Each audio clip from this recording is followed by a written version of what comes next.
Jafar express का जो वाकया है, जैसे डीजीआई इस्पियार कहते हैं कि इसने जो रूल्स ऑफ गेम है वो बदल दिए हैं। जैसे हमने देखा था कि सानिया पेशावर जो था आर्मी पब्लिक स्कूल का, उसके बाद पूरी कौम यकसू हो गई थी और वो जो एक तफरीक थी अच्छे बुरे दहशत गर्दों की, कौन उनका हमदर्द है कौन नहीं, वो सब खत्म हो गई थी। अभी भी ऐसे लगता है कि जो लोग बलूचिस्तान की महरूमियों का बहाना करते हैं या जो कहते हैं कि वहाँ पे तरक्की नहीं हो सकी, वो जवाज़ नहीं पेश किया जा सकता इस इतने हीनियस एक क्राइम का और स्टेट पर इस तरह से हमले का और इस तरह इतना बड़ा जो सानिया हुआ है।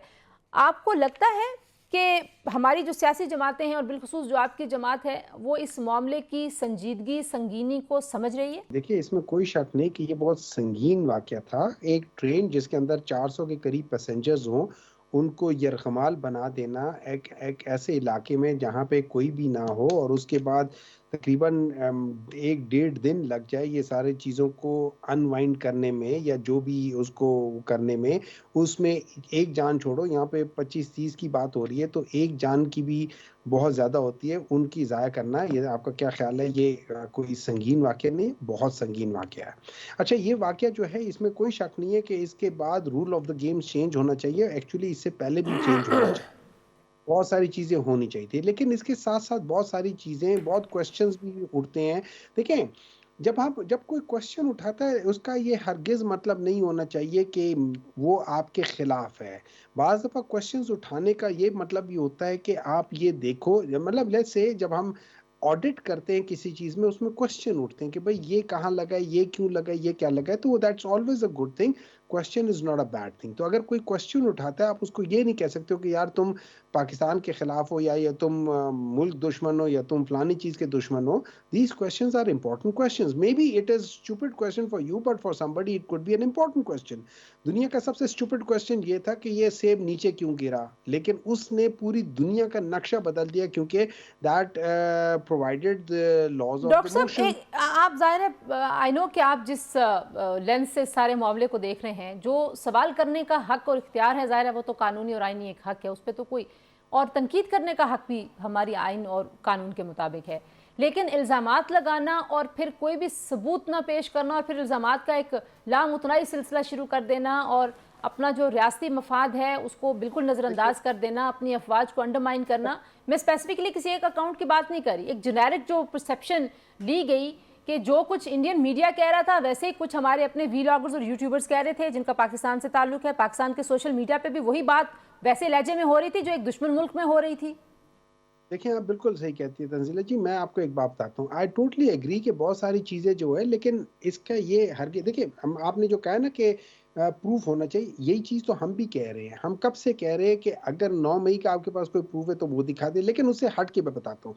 देखिए, अगर कोई सोशल मीडिया में कोई बात हो रही है, सोशल मीडिया डज़न्ट मीन कि सोशल मीडिया सारा का सारा पीटीआई से है। हाँ, उसमें चूँकि ज़्यादातर पढ़े-लिखे लोग हैं, तो एक ग्रेटर मेजॉरिटी जो है वो पाकिस्तान तहरीक-ए-इंसाफ के हक में है। लेकिन अगर वो सवाल उठाती है, दैट डज़न्ट मीन कि they are speaking on behalf of Pakistan Tehreek-e-Insaf.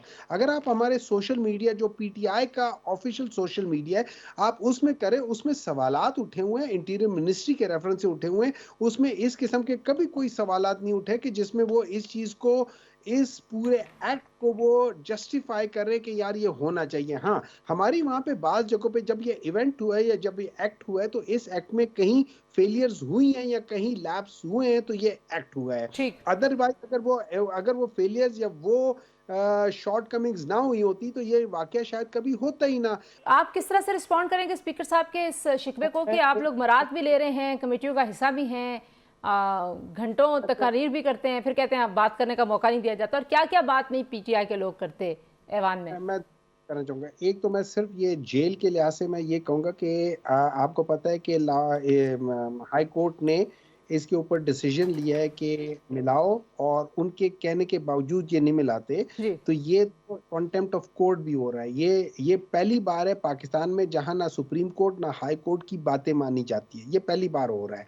और जब मियाँ साहब जेल में थे, तो उस वक़्त सुबह 9 साढ़े 9 से लेके दोपहर 2 बजे तक इनकी पॉलिटिकल टीम मिलती थी। उसके बाद इनके बाकी जो सेकंडरी जगह पे होने चाहिए, और ये याद रखें, जितनी ये पॉलिटिकल जो मीटिंग्स होंगी उतना मुल्क के लिए अच्छा होगा, उतनी चीजें अच्छी होंगी, क्योंकि उनको जो इंफॉर्मेशन जा रही है वो बाद दफा फिल्टर होके जाती है, बाद दफा सही नहीं जाती, तो बेहतर है कि मुलाकात कराएं। अब मैं आ जाता हूँ इस बात की। देखिए, मैं आपको एक चीज, मेरा मौकफ क्या है एज अ सेनेटर, मैं ये कहता हूँ कि इस वक्त सेनेट जो है ना duly constitution as per article 59 नहीं है। हम्म।